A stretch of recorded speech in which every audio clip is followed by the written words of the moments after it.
Ken Sagopi seri 126 Kongso Dewa Adu Jago. Tanpa membuang waktu, Dityo Kolonasuro segera memanggul kedua gadis tersebut. Tidak ada yang mampu menghalangi.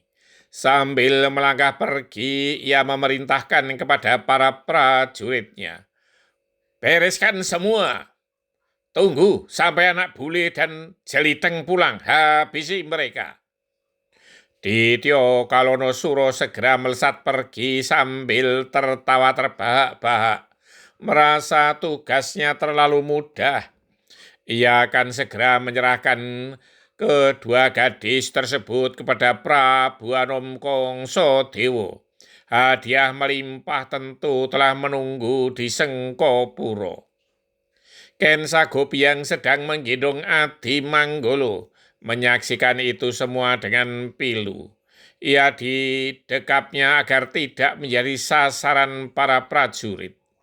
Sedangkan para inang yang salah seorang adalah seorang prajurit wanita, segera mengajak Ken Sagopi untuk diam-diam menyingkir, menyelamatkan diri. Para prajurit Gua Barong tidak begitu peduli kepada para wanita itu, karena mereka telah tua-tua dengan anak kecil. Para prajurit kemudian dengan leluasa mengobrak-abrik seisi rumah Kademangan. Yang mereka cari tidak ketemu. Namun mereka bersukaria karena menemukan barang-barang berharga yang sangat banyak. Beberapa kotak penuh perhiasan segera mereka angkut keluar. Setelah beberapa saat barulah mereka teringat kepada wanita yang menggendong anak tadi. Ia pastinya demang. Ia bisa menjadi sandera untuk mendapatkan anak bule dan anak hitam kebiruan. Ken Sagopi dan para inang memang sedang mencoba keluar dari pintu butulan. Salah seorang prajurit segera menubruk Ken Sagopi untuk diringkusnya.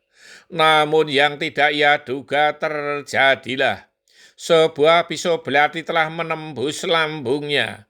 Ia pun terkapar, mati. Ternyata prajurit wanita itu dengan sigap menyelamatkan Ken Sagopi. Para prajurit yang lain segera menyadari bahwa ada seorang wanita yang memberi perlawanan. Mereka segera menyerang wanita itu. Wanita itu segera mengalami kesulitan. Sedangkan Ken Sagopi tidak bisa berbuat apa-apa, kecuali mendekap Adi Manggolo yang kecil. Ketika itu tiba-tiba dari arah luar datang seorang muda yang langsung menyerang para prajurit dengan dua pedang di kedua tangannya. Ia langsung mengamuk sejadi-jadinya. Beberapa prajurit segera mengeroyok anak muda tersebut. Ternyata anak muda tersebut memang tangguh. Para prajurit tidak segera bisa menundukkannya.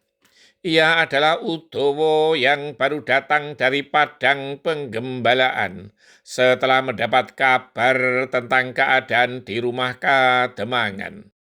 Selagi mereka bertempur dan prajurit Go Barong yang lain sedang menjarah segala isi rumah Kademangan yang berharga, terdengarlah derap kaki-kaki kuda memasuki halaman Kademangan. Mereka segera berloncatan turun, tak ingin terlambat bertindak, dan segera berpencar mengepung rumah Kademangan dari segala penjuru. Mereka adalah Raden Ugroseno dan para prajuritnya. Ketika Raden Ugroseno mendengar dentang senjata beradu, ia segera bergegas mendatanginya. Ia terkejut ketika melihat Udowo dikeroyok oleh beberapa orang prajurit. Dengan pedang di tangan Raden Ugroseno segera membantu Udowo. Bertahanlah, Ger, Udowo. Ya, Paman, jawab Udowo singkat. Di bagian lain pertempuran segera pecah. Para prajurit Manduro yang tangguh melawan para prajurit pilihan dari Guo Barong. Seluruh halaman dan di samping-samping pendopo Kademangan terjadi pertempuran yang seru. Kekuatan mereka terlihat berimbang. Dentang senjata beradu sangat memekakkan telinga. Ditimpali teriakan dan umpatan kasar para prajurit Guo Barong bersambung.